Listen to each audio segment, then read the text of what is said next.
Саламатсыздар ма оқушылар? Саламатсыздар. Жақсы, отырыңыздар. Сыныпта кім жоқ бүгін? Жарайсыңыз. Жаңа сабағымызды бастау үшін барлығымыз тақтаға назар аударайық. Психологиялық ахуал сыныпқа тудырып алайық. Олай болса,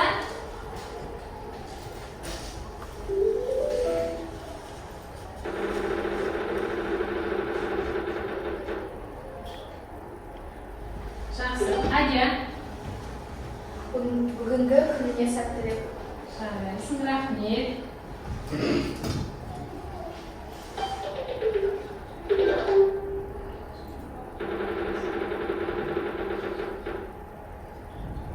Келесі, Әмірлан. Күнің жаққа болсын. Иә, рахмет.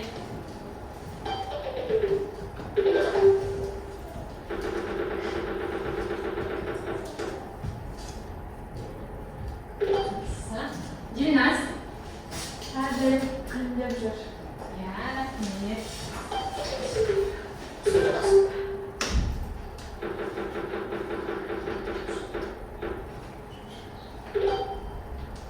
Мадия. Махазиннің. Иә, рахмет.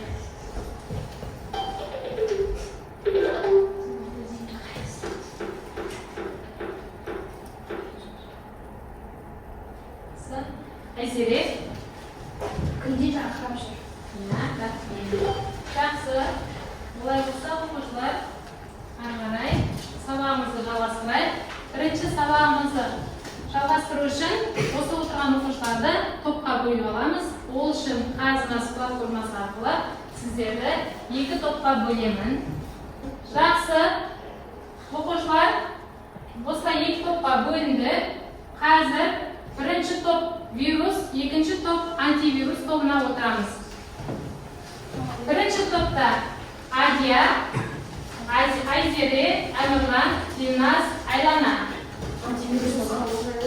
Бірінші топ вирус тобына.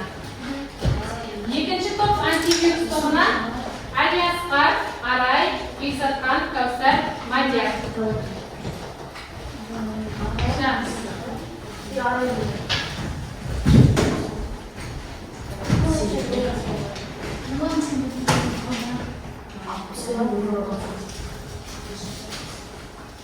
Жақсы оқушылар, олай болса қазір бекіту сұрақтарына жауап берейік. Тақтаға назар аударамыз.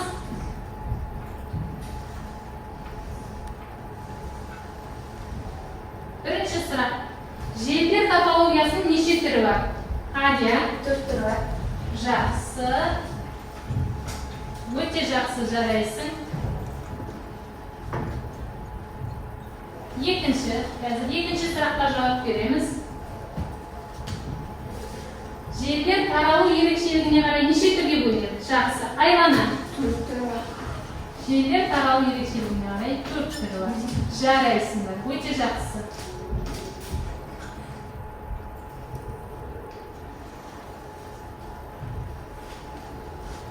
Аумақтық таралуына қарай неше түрге бөлінеді?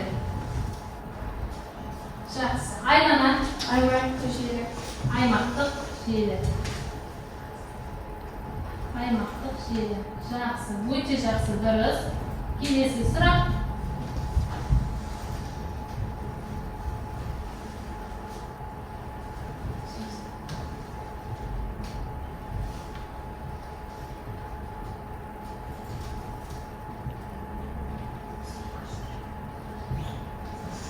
Жергілікті желідегі компьютерлердің бір-бірімен байлану тәсілі не деп айтылады? Тағы жергілікті желідегі компьютердің бір-бірімен байланысуы не деп айтылады? Айлана айта ғой. Топология. Жарайсың. Өте жақсы. Жақсы оқушылар, топқа бөлініп отырып алса, енді тақтаға назар аударайық. Тақтада біз ненің суретін көріп тұрмыз?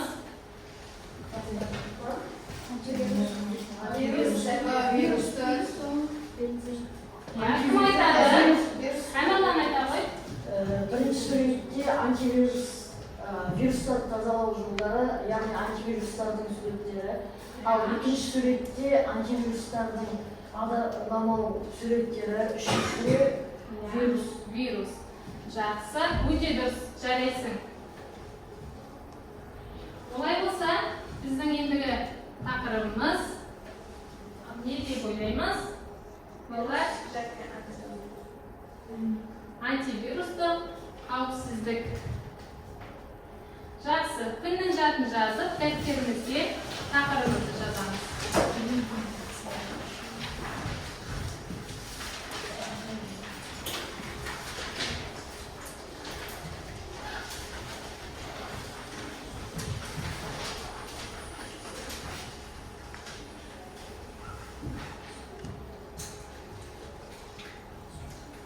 Антивирустық қауіпсіздік. Сабақтың мақсаты компьютерге зиян келтіретін бағдарламалардың түрлерін анықтайды.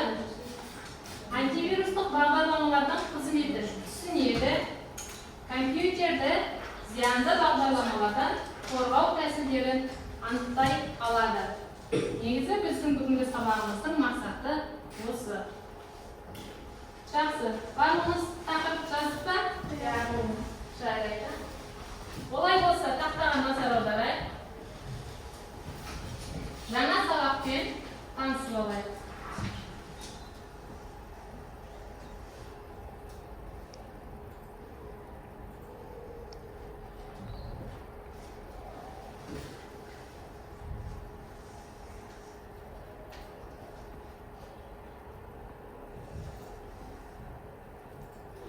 Компьютерлік вирус шағын көлемдегі компьютерге зиян келтіру үшін жазылған арнайы программа болып табылады.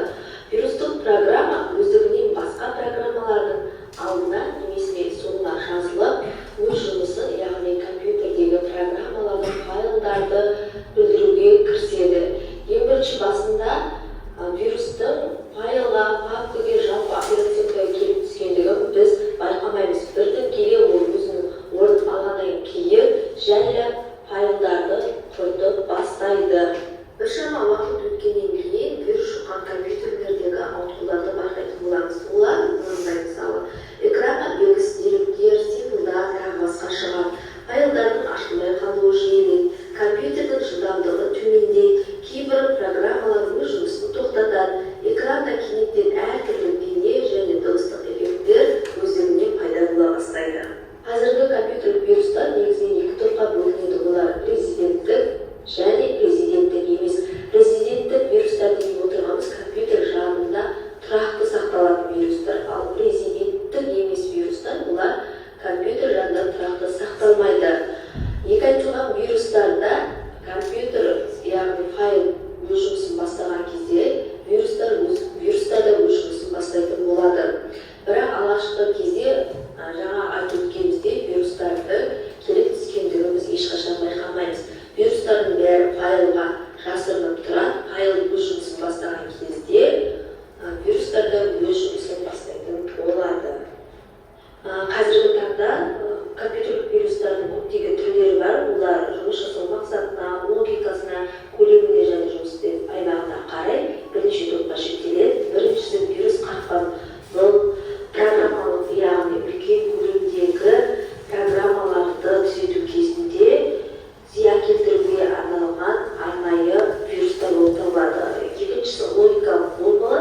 Олар қарапайым ғана программаларға арнайы шартпен келеді. Осы күн немесе ай аралығында әсер ете біледі. Сол аралыққа дейін ол программаның көптеген бөліктеріне зиян тигізіп береді.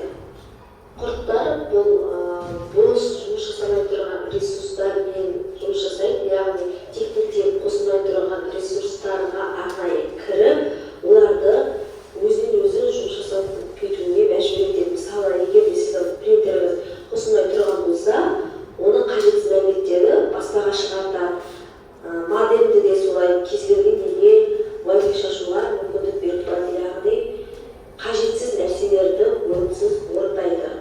Аталатын түрі вирустың мультирайон аттары. Бұл қарапайым жолдан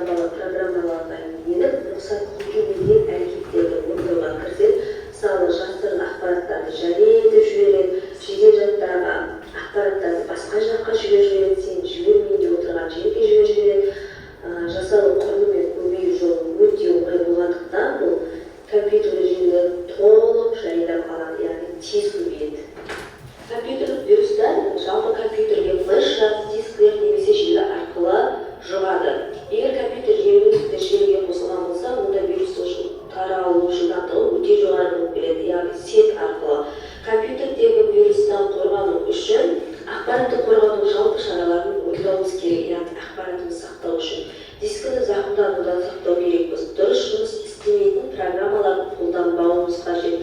Программалармен жұмыс істеу кезінде техникалық қателіктерді жібермеуімізге тырысуымыз керек. Ақпаратты көшіргенде антивирустық программамен тексеру қажет. Вирустан сақтайтын арнайы программаларды пайдалануымыз қажет. Вирустан сақтану үшін қолданылатын программалардың бірнеше түрі бар. Солардың алғашқысы болып детектор программалар жатады. Олар бұрыннан белгілі вирус түрлерінен қорғай алады. Алайда жаңа вирустар түссе, олардан қорғауға дәрменсіз болып табылады. Бірақ вирус жұқтырған файлдарды анықтап таба алады. Бұндай программалардың тобына 032 сияқты әртүрлі антивирустық программалар жатады. Екінші вирустан сақтану программалар бұл доктор программалар немесе фактор деп аталады. Бұлар вирус жұққан программалар мен дискілерді вирустардың өшіру арқылы емдеп, оларды бастапқы қалпына келтіреді. Фактор вирусты жедел жаттан іздеп тауып, оларды жояды. Содан кейін ғана файлдарды емдеуге кіріседі. Яғни бірінші файлды вирусты жояды, одан кейін барып зақымданған біздің файлдарды қалпына келтіреді. Фактордың арасынан полифакторды ерекше атап өтуге болады. Олар үлкен мөлшердегі вирустарды іздеуге және жоюға арналған. Бұндай вирустардың тобына панда антивирусы және касперский вирустар жатқызуға болады. Үшінші түрі бұл ревизор программалар. Аты айтып тұрғанда, яғни не жүргізеді? Ревизор жаңағы алдын ала қаралым жүргізеді. Яғни алдымен программалар мен дискінің жүйелік аймағы туралы мәліметтерді есіне сақтап алады. Содан соң оның кейінгісімен салыстырады. Яғни сәйкестікті анықтаса, сол мезетте пайдаланушысына хабарлайды, осындай вирус кіріп жатыр деген секілді. Келесі бұл сүзгі программалар, бұл компьютердің жедел жадында тұрақты орналасады. Егер де зиян вирустан келетін болса, оны пайдаланушысына хабарлайды. Угроза деп шығып тұрады, мысалы біздің рабочий столында солай шығып тұрады. Сол хабарламадан кейін пайдаланушы бірінші емдеп және жойып жұмыстары жүргізетін болады. Жақсы. Жаңа тақырыппен таныстық оқушылар. Сонымен біз қазір сабағымызды жалғастыру барысында бірінші сіздерге өзін парағын таратамын. Сабақтың барысында әркім өзі сабаққа бағалап отырады.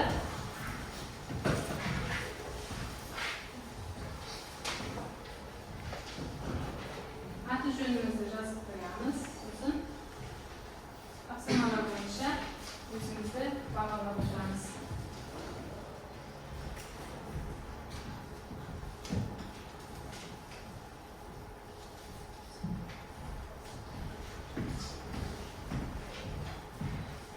Галочку қоямыз ба? Тапсырма сайын бағамызды қойып отырамыз.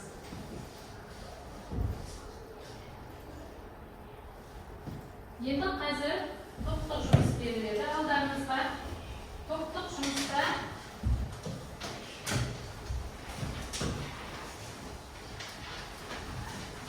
осы отырған топ болып, берілген суреттерді, көрнекіліктерді пайдалану арқылы постер қорғаймыз. Вирус тобына және антивирус тобына. Егер жазып, сіздер вирус туралы көрсетесіңіз, вирус туралы қорғайсыңыз. Бірігіп отырып командамен жұмыс жасаймыз. Команда болып, ортаны шетті ашып алыңдар да. Уақыт беріліп 7 минут. 7 минутта постерімізді дайын қыламыз. Ортаға команда болып жасайды.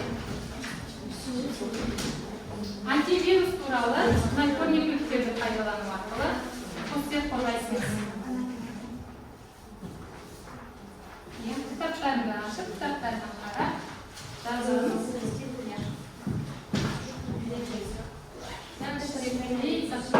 Барлығын пайдаланыңыз.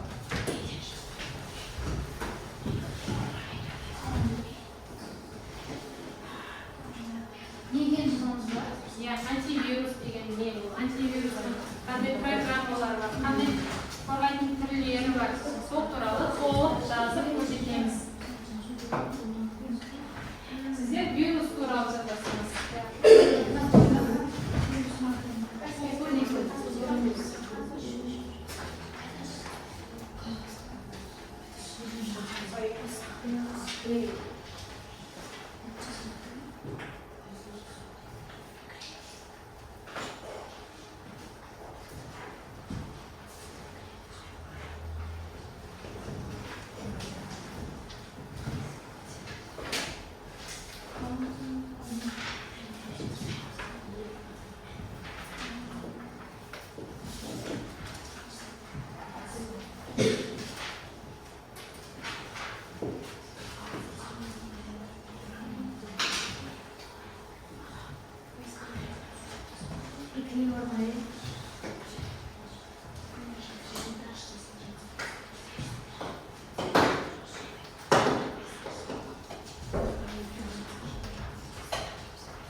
Жақсы оқушылар, постеріміз дайын ба?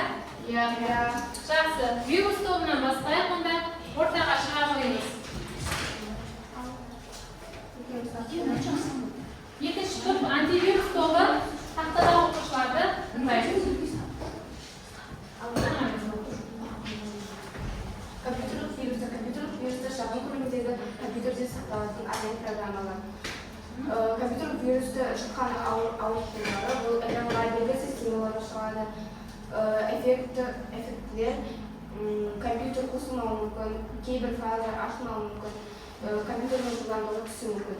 Компьютердің қазіргі өздеріне вирустар екі топқа бөлінеді. Резиденттік және резиденттік емес. Резиденттік олар компьютер жадында сақталатын программалар, ал резиденттік емес, олар компьютер жадында сақталмайтын программалар.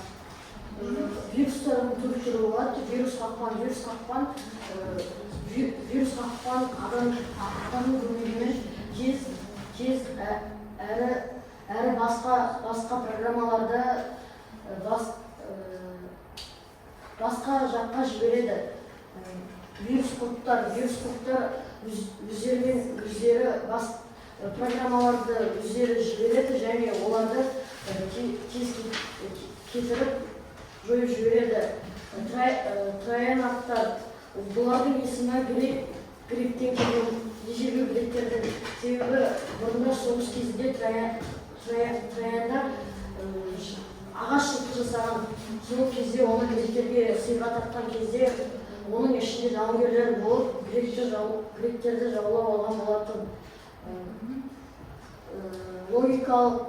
Логикалық бомбалар өздері шабуыл жасап, басқа заттарды басқа жаққа жіберіп, тіпті оларды бұзып кетіп тастауға мүмкін. 1987 жылы ағалы інілі адамдар Брайан атты программа жасаған болатын. Олар көптеген алаяқтарға, қарақшыларға жасап, оның аты қарақшылар деп атап қойған болатын. Жақсы, өте жақсы. Жарайсыңыз, отыра қоямыз. Жақсы, антивирус тобы ортаға шығайық.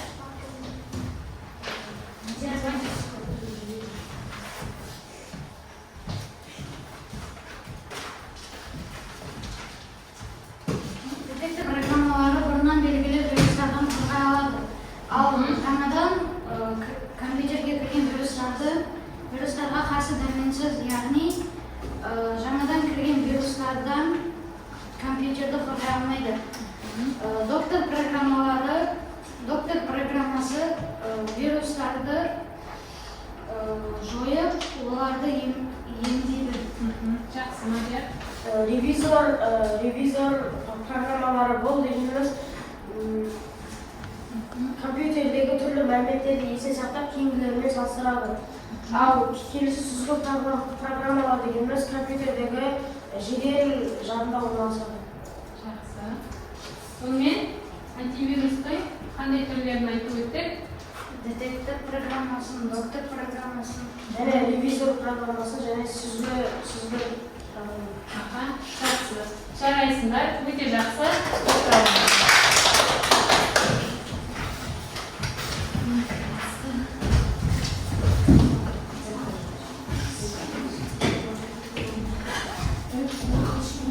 Олай болса, оқушылар, барлығымыз тақтаға назар аударайық. Өз-өзімізді бағалау парағына бағалап отырамыз. Иә, бірінші тапсырма сосын екінші тапсырма содан кейін кезек-кезегімен бағалап отырамыз. 3 болды максимум. Иә. Жақсы. Өзімізді бағалап болсақ, тақтаға назар аударайық, оқушылар. Бізде тақтада жұптық жұмыс. Қазір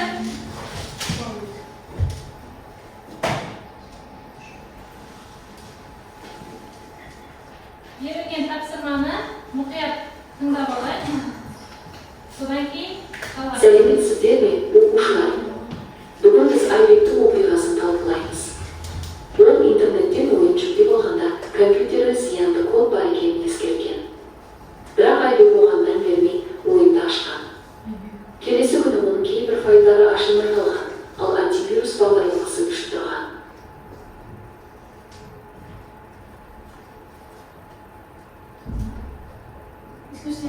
Айбектің қателігі неде деп ойлайсыздар? Мұндай жағдайдың алдын алу үшін не істеуге болар? Компьютерге зиян келтіретін бағдарламаларды қалай атаймыз? Және антивирустық бағдарламалардың негізгі қызметі қандай? Жақсы, оқушылар. Мен сіздерге қасымыздағы оқушылармен жұптасып, жұптық жұмыс орындаймыз. Осы тақта қағазына жазып келеміз. Тапсырманы Аясқа Әмірлан екеуін бірге қой. Айзере. Әмірлан қашынан Айзере мен Мадия. Екеуін. Әмірлан Аясқамен бірігіп жұптық жұмысты орындаймыз. Иә. Екеуін. Жұпылмасын. Тек өзіміз арқылы жасамыз ба, или? Жұптас.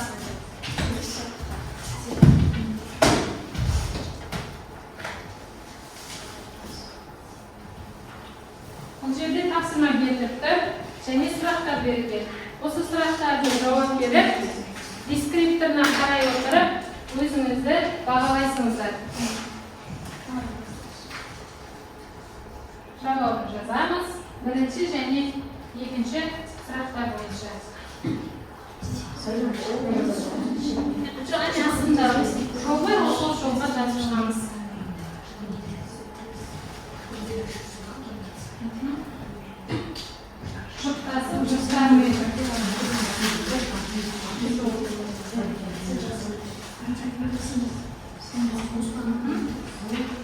Çıktığımızda 5 minut vaqt berdik. Suratlarga nazar audarib, men berib to'liq o'qiymiz. Topshirmani birinchi to'liq tanishganimizda Aybekdan qat'iyligi turali topshirmani qarab olaylik.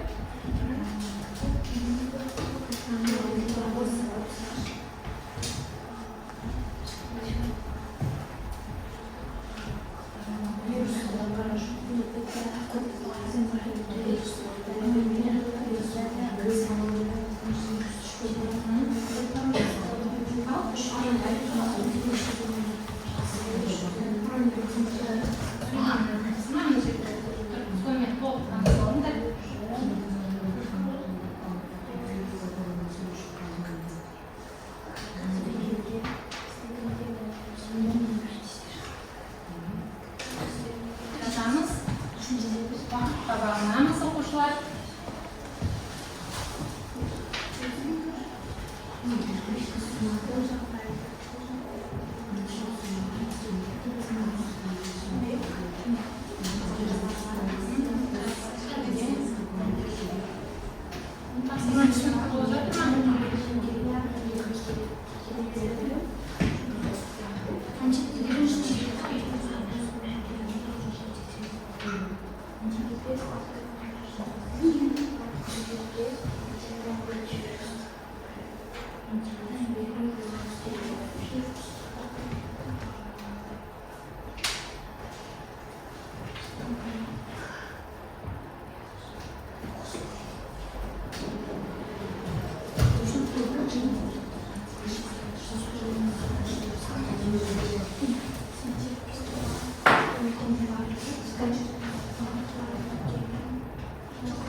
Жақсы.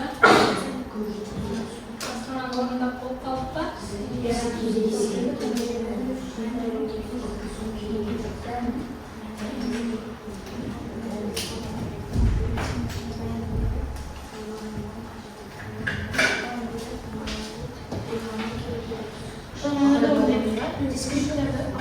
Дискрипті ол сіздерге. Бажыңыз болып па? Дискриптіде балы жазылып тұр. Өздеріңізді бағалы парағына қойып отырсаңыздар болады. Болып па? Кім ойнасы па? Апай оқимыз ба?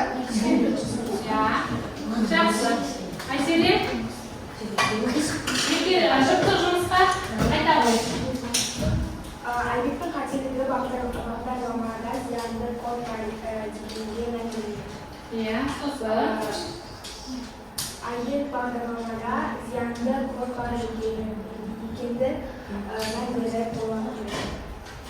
Жақсы. Aybek'in qat'iyligi. Aybek'in qat'iyligi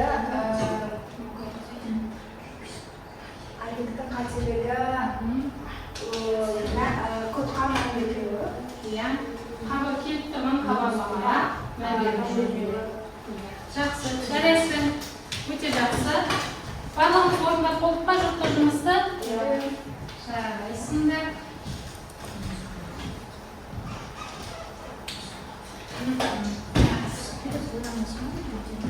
Енді ақ қарай. Тақтаға назар аударайық, оқушылар. Енді жеке жұмыс. Сіздердің алдарыңызға ноутбуктар, нетбуктар тұр. Соларды пайдалану арқылы қазір мына жеке жұмысты орындаймыз. Бұл жерде практикалық тапсырма берілген.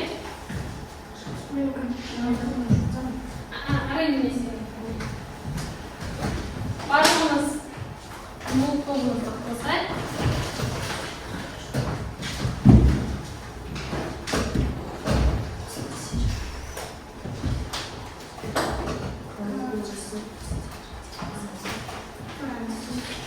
Жеке жұмысты тараптарға алып бердім, алдарыңызға.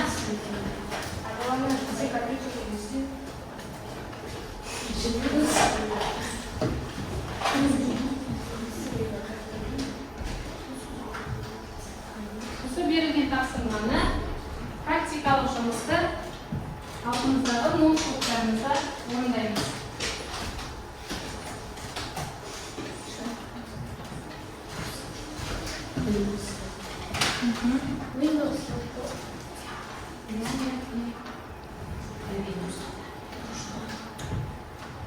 Сынауға қараймыз, толық оқимыз.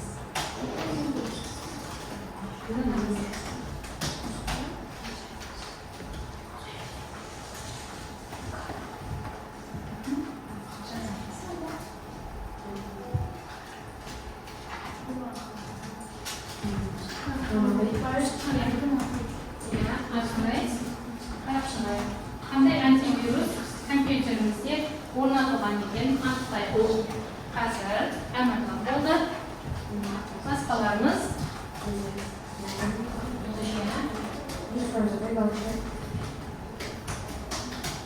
иә. Сосын ағарай, иә. Жақсы, жарайсыңыз. Тағы кім болды? Жарайсыңыз. Өте жақсы.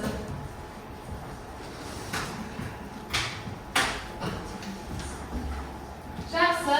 Әмірлан, айта ғой.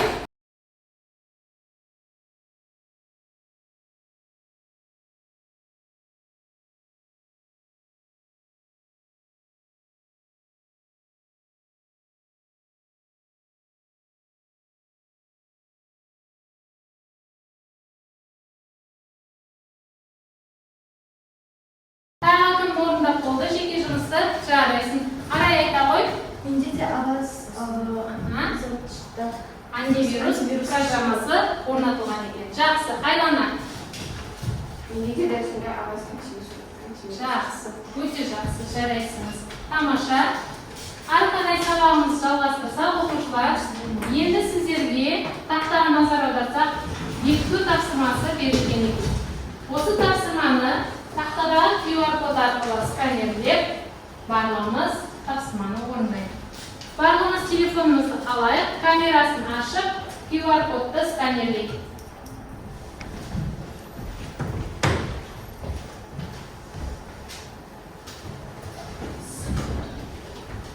Иә.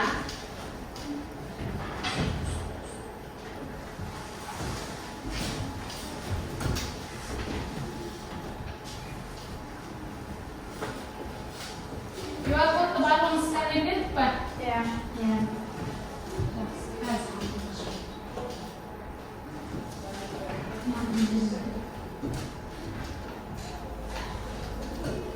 Осы QR кодты сканерлеу арқылы бекіту сұрақтарына жауап береміз. Телефондарыңызға назар аударыңыздар.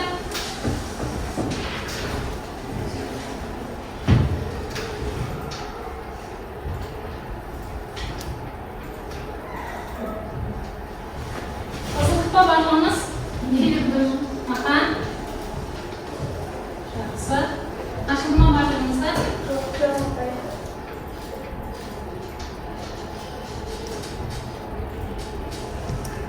Жақсы оқушылар, олай болса, телефонымыздан берілген сұрақтарға жауап беру өтейік.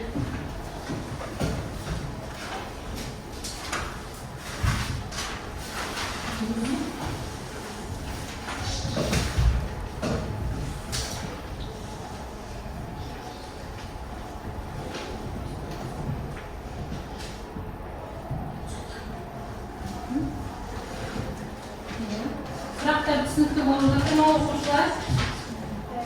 Иә, жарайсыңдар.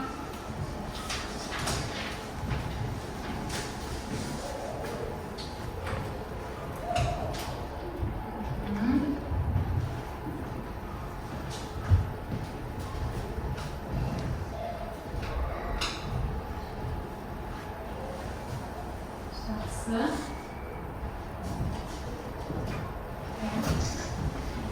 Сұрақтарға түсініп жатырмыз ба? Жақсы. Басқаларымыздың бітіргенін күтейік.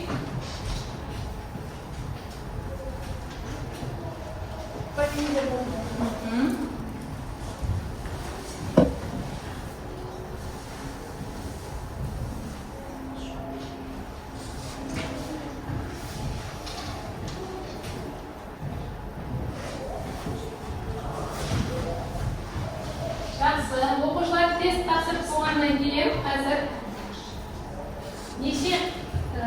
сұрақтан неше балл жинағандарыңыз өздеріңізге көрінеді, телефондарыңызға көрінеді қазір, және оны мен тексеруге экспорттап алып нәтижесін көруге болады.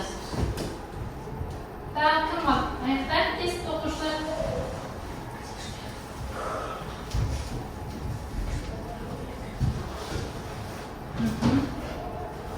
Енді тездетейік оқушылар. Жақсы. Енді өздеріңізге осыдан кейін экрандарыңызға, телефондарыңызға қарасаңыздар, неше балл алғандарыңыз көрініп тұр. Бағалау парағына бірден жазып қойыңыздар.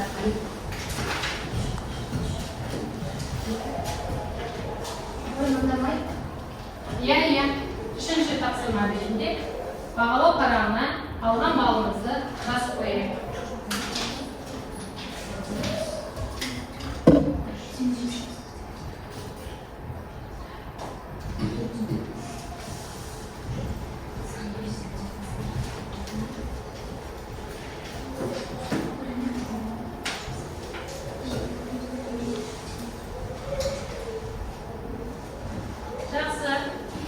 Бүгінгі сабақты қорытындыласақ, оқушылар, сіздерге сабақ түсінікті болды ма? Иә. Бүгін сонымен біз не туралы білдік? Вирус және антивирус программалар туралы мәліметтер алдық. Жақсы. Бағалау бекіту сұрақтары сіздерге түсінікті болды ма? Иә. Барлығымызға қиындық келтірген сұрақ болған жоқ па? Жоқ. Жақсы, жарайсыздар. Онда сіздерге тақтадағы QR код арқылы бүгінгі сабақты кері байланыс жасай алыңыздар.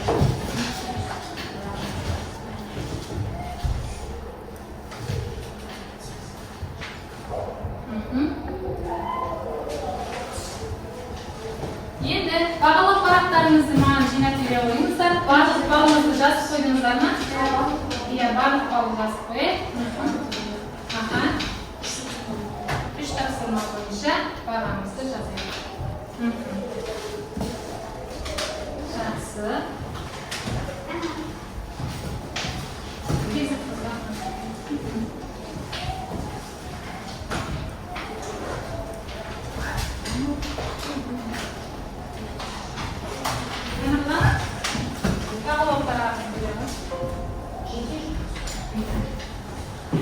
Жақсы, олай болса, бүгінгі сабақта өз-өзіңізді бағалау бойынша Мадиарда 9 балл, Каусарда 9 балл, Арайда 9 балл, Алиаспарда 8 балл, Бекзатханда 9 балл, Айзереде 10 балл, Дильназда 10 балл, Адиарда 10 балл, Айланада 8 балл, Әмірланда 10 балл екен. Жақсы, жарайсыздар. Енді оқушылар, біз қазір үй тапсырмасын жазып алыңыздар. 2-3 тақырыпты үйге аламыз.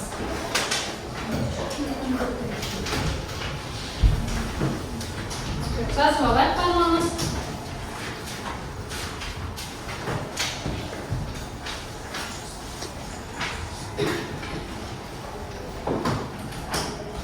Жазып алдық па? Жақсы. Олай болса, сабақ аяқталды. Сау болыңыздар.